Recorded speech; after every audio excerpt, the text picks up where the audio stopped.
Di sini saya ingin minta bantu dengan Ibu karena berkenaan dengan tugas demonstrasi kontekstual saya. Yang hari ini saya akan melakukan wawancara dengan Ibu selaku kepala sekolah dari SD Negeri 38 Tanjung Pandan ya Ibu ya. Iya. Untuk pertanyaan pertama, saya ingin bertanya selama ini Bu, bagaimana Ibu dapat mengidentifikasi untuk kasus-kasus yang merupakan dilema etika atau bujukan moral Bu? Baik, saya Ibu coba jawabnya. Jadi Ibu sebagai kepala sekolah ya dalam menyikapi hal-hal seperti itu, yaitu Ibu mengamati dulu permasalahan yang terjadi. Kemudian Ibu mengumpulkan informasi yang aktual ya, nyata. Kemudian menentukan suatu keputusan yang mengacu berdasarkan peraturan-peraturan yang ada. Oke, baik Ibu ya. Nah, untuk di pertanyaan selanjutnya, saya kebetulan ada banyak pertanyaan, tapi ini nggak apa-apa ya Bu ya? Apa-apa, iya. Nah, untuk pertanyaan selanjutnya ini, selama ini nih Bu, bagaimana Ibu bisa menjalankan dalam pengambilan keputusan di sekolah, terutama pada kasus-kasus di mana ada dua kepentingan yang sama-sama benar atau sama-sama mengandung nilai kebajikan Bu? Oke.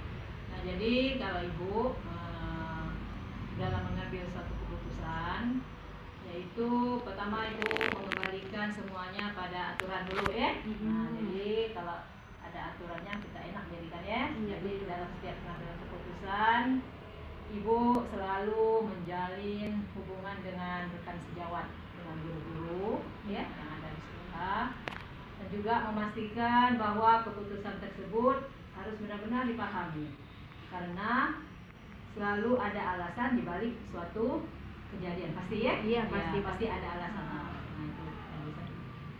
Oh iya, betul sekali ya Bu ya. Nah, kemudian untuk langkah-langkahnya nih Bu, langkah-langkah atau prosedur seperti apa yang biasa Ibu lakukan selama ini Bu?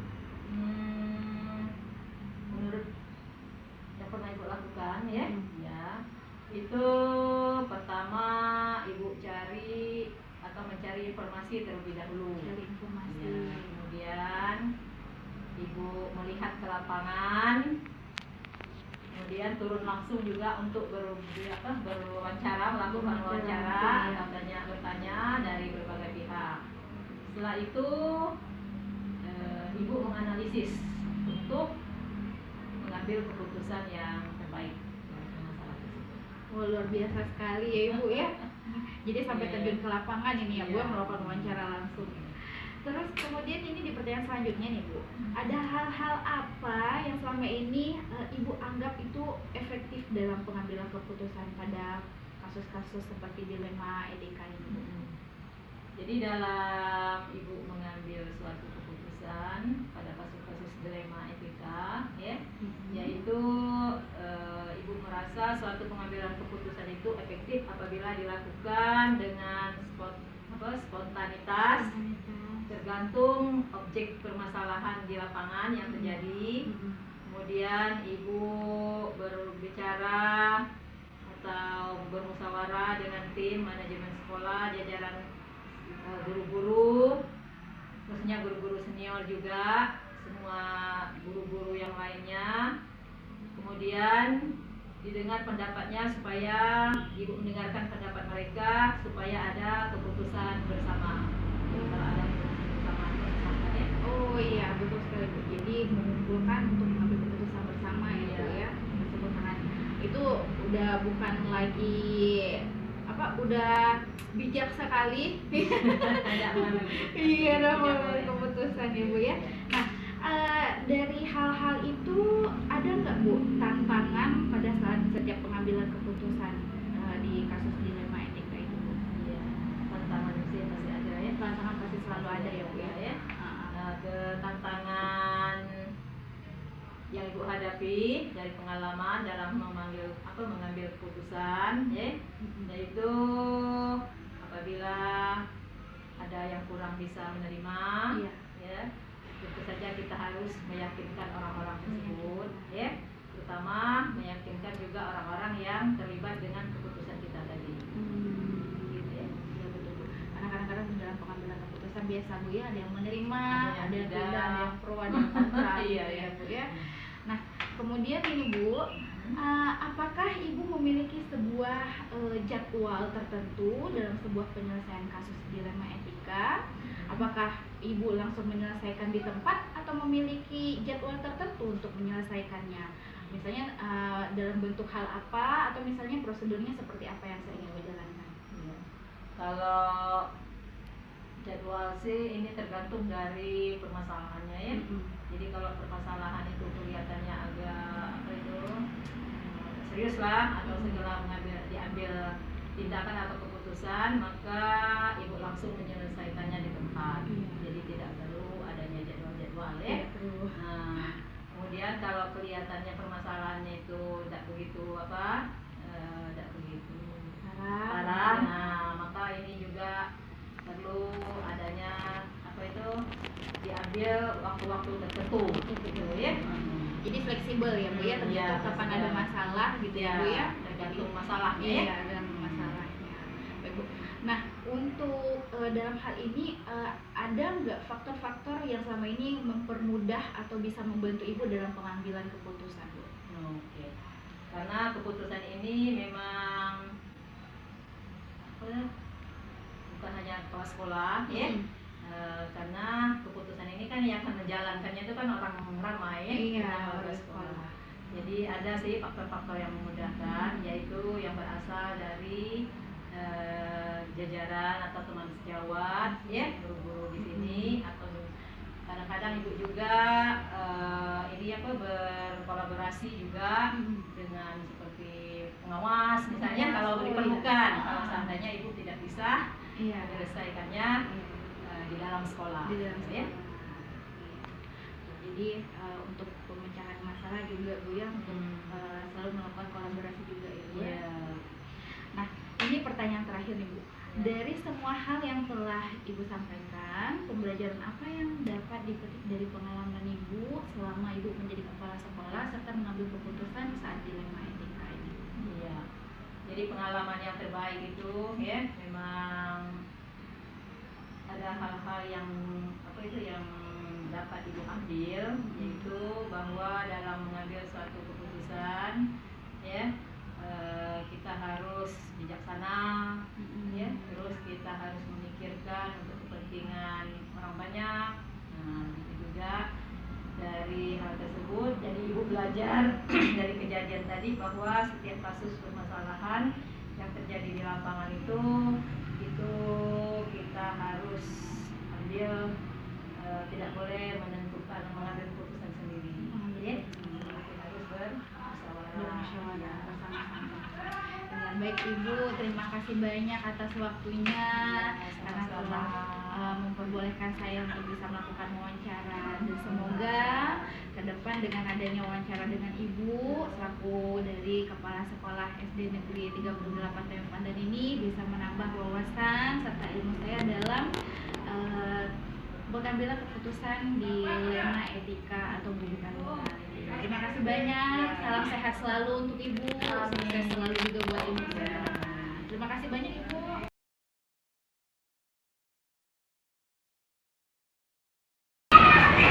Assalamualaikum, selamat pagi Bapak. Waalaikumsalam warahmatullahi wabarakatuh. Bapak, sebelumnya perkenalkan saya Bella, calon guru Hari ini saya meminta waktu Bapak sebentar berkenan dengan tugas saya demonstrasi kontekstual pada modul 3.1 tentang pengambilan keputusan sebagai pemimpin pembelajaran. Di sini saya ingin melakukan wawancara kepada Bapak mengenai pertanyaan-pertanyaan yang berkenaan dengan keputusan sebagai pemimpin pembelajaran. Ini dengan Bapak selaku kepala sekolah dari SD Negeri Semarang. Ya. Di sini saya ada beberapa pertanyaan ya Pak. Jadi kita di sini saya ingin sharing ilmu juga dengan Bapak. Saya ingin mendapatkan ilmu yang banyak dari Bapak. Kemudian ke depannya apa yang saya dapatkan dari Bapak ini bisa bermanfaat untuk saya. Kita mulai ya Pak ya. Untuk pertanyaan pertama, saya ingin tahu Pak, bagaimana Bapak dapat mengidentifikasi kasus-kasus yang merupakan dilema etika atau pendidikan moral? Sudah, yang pertama terima kasih Ibu telah saya menjadikan sebagai ini. Seperti yang ditanyakan tadi, ini berdasarkan kasus yang ada, itu memang dibedakan menjadi dua. Yang pertama antara etika, mana yang benar atau yang benar. Kemudian itu juga ada pendidikan moral yang berdasarkan pada benar salah.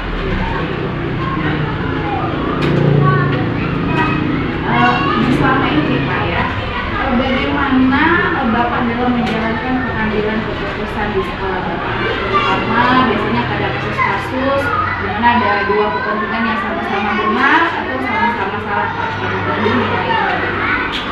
Baiklah Bu, selama ini dalam mengambil keputusan, yaitu di dalam kasus dua kepentingan yang sama-sama benar, kemudian didasarkan pada rasa peduli dan kasih sayang, dan tentunya juga memikirkan dampak jangka pendek maupun jangka panjang dari kasus tersebut. Jadi selain rasa peduli, rasa kasih sayang, tentunya dampaknya juga dipikirkan ya Pak ya. Nah, dalam langkah-langkah atau prosedur seperti apa? Langkah-langkah ataupun prosedur yang saya lakukan dalam pengambilan keputusan ini, yang selama ini adalah dengan melakukan analisa kasus, kemudian melihat siapa saja yang terlibat, nilai apa saja yang bertentangan, terus ada data dan fakta yang mendukung, dan tentunya hal yang adalah melakukan uji kebenaran benar. Jadi benar-benar terstruktur ya Pak ya, dari mulai analisa kasus, kemudian melihat siapa yang terlibat, sampai dengan terakhir tidak lupa untuk melakukan uji kebenaran atau salah pada kasus tersebut ya Pak ya. Benar-benar komplit ya Pak, luar biasa. Nah, untuk selanjutnya nih Pak, hal-hal apa saja yang selama ini Bapak anggap sebagai solusi efektif dalam pengambilan keputusan pada kasus-kasus pidana? Memang hal-hal yang saya anggap efektif selama ini itu mengenali bahwa nilai-nilai yang saling bertentangan dalam situasi ini. Kemudian menentukan siapa saja yang terlibat di dalam kasus ini. Mengumpulkan fakta-fakta yang relevan tentunya dengan situasi ini. Tetap kemudian benar atau salah. Kemudian paradigma benar lawan benar. Jadi lumayan berat nih ya Pak ya, kita sebagai kepala sekolah ya Pak ya. Jadi benar-benar memang harus memikirkan betul-betul ya Pak ya, saya dari mengumpulkan data tadi, kemudian melihat fakta-fakta relevannya juga ya Pak ya. Nah Pak, untuk hal-hal apa saja selama ini merupakan tantangan Pak? Tantangan yang selama ini Bapak hadapi dalam pengambilan sebuah keputusan yang ada dalam Jelas sekali mengenai masalah tantangan itu di setiap hal pasti ada. Ya. Nah, di sini pada kasus ini hal yang tantangan adalah mempertimbangkan segala dampak yang ada, kemudian berpikir dengan matang dan jangan menurut emosi. Kemudian juga yang tidak kalah penting, jangan terpengaruh oleh arahan orang lain menentukan tentang nilai-nilai kebenaran. Jadi benar-benar kalau udah jadi kepala sekolah nih Pak, nggak boleh terlalu menurut emosi ya Pak ya, harus punya prinsip sendiri ya Pak ya gitu. Oke Pak. Nah ini untuk ditanya selanjutnya Pak, apakah Bapak memiliki sebuah katakanlah atau jadwal tertentu Pak dalam sebuah penyelesaian kasus ini? Misalnya Bapak langsung menyelesaikan masalah di tempat atau memiliki jadwal untuk menyelesaikan prosedur seperti apa yang biasanya kalau masalah jadwal atau tata kelola, maka kami tidak punya jadwal secara khusus. Kenapa demikian? Karena ini sifatnya permasalahan ini situasional, jadi munculnya tidak bisa dijadwalkan. Karena itulah kami tidak membuat jadwal secara khusus. Namun kalau hal yang bisa kita selesaikan langsung, secara langsung. Tetapi jika permasalahannya itu berat hingga memerlukan penanganan yang melalui tahapan-tahapan yang artinya kita pandang perlu, maka kita akan melihat tentang fakta data, kemudian komunikasi kepada pihak misalnya dengan murid, ya, lalu koordinasi atau bermusyawarah dengan tim, karena kami di dalam menyelesaikan ini membentuk sebuah tim. Tentunya harapan kami dengan demikian maka akan didapatkan sebuah keputusan yang terbaik dan sesuai dengan prosedur. Jadi menyesuaikan Pak ya. Ya. Jadi itu bersifatnya situasional. Nah, untuk selanjutnya Pak, ada nggak seseorang atau faktor-faktor yang selama ini bisa mempermudah Bapak atau membantu Bapak dalam pengambilan keputusan? Baiklah Bu, seperti saya katakan di sebelumnya ini, karena di dalam penyelesaian ini kami bekerja secara tim, jelas ini bagi saya yang mempermudah itu ya koordinasi yang baik dalam tim, ya. Karena di dalam tim ini terdapat perwakilan murid, kemudian perwakilan orang tua, baik melalui komite ataupun pembentukan kelas, dan juga selain itu ada guru, perwakilan guru di dalam tim untuk penyelesaian kasus itu. Karena itulah ini sebuah kesepakatan bersama dalam tim itu bagi saya yang mempermudah. Iya. Jadi kesepakatan bersama dengan seluruh warga sekolah, Betul, ya. kemudian dengan staf guru sampai dengan wali murid dan juga dilibatkan untuk penanganan masalah mereka ya. Jadi ini lumayan banyak nih Pak untuk dalam satu kasus itu bisa bercabang-cabang ini ya Pak ya yang bisa dilibatkan. Nah ini untuk pertanyaan terakhir dari saya Pak.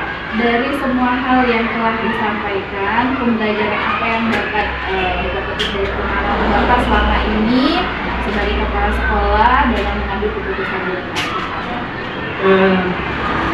Satu pengalaman ini mengambil keputusan yang dilakukan dengan mempertimbangkan paradigma berpikir dalam diri kita. Yang selanjutnya dilakukan pengujian menggunakan langkah-langkah yang sistematis. Kemudian tentunya juga hal ini sesuai dengan pandangan tokoh pendidikan kita Bapak PJ Dewantara, yaitu menyatakan bahwa murid akan merasakan kebahagiaan yang setinggi-tingginya setelah melaksanakan sebuah proses pembelajaran atau saat ini kita sering menyebutnya dengan merdeka belajar. Ya. Luar biasa sekali Bapak, saya senang sekali ya. Saking sistematisnya sampai pandangan dari Ki Hajar Dewantara pun menjadi sebuah panduan dari Bapak untuk mengambil keputusan dalam setiap kasus. Itu juga tentunya nanti akan menjadi inspirasi saya Pak ke depannya, karena betul sekali pandangan-pandangan Ki Hajar Dewantara mengenai pendidikan di Indonesia ini tentunya menjadikan kita sebagai siswa yang merdeka belajar tentunya menjadi hal kita juga Bapak ya. Baik, terima kasih Bapak. Dari sekian dari pertanyaan saya, senang sekali bisa berjumpa dengan Bapak kepala sekolah yang sungguh sangat menginspirasi sekali bagi saya semoga ke depan apa yang telah Bapak berikan dan share kepada saya hari ini bisa menjadi dapat saya bisa menjadi guru yang lebih baik ke depan Bapak. Amin. Yang baik untuk anak-anak ini. Terima kasih banyak atas waktunya Bapak. Saya mohon izin pamit. Semoga lain waktu bisa bertemu lagi dengan Bapak dan bisa mendapatkan ilmu lagi dari Bapak. Terima kasih ya Pak ya.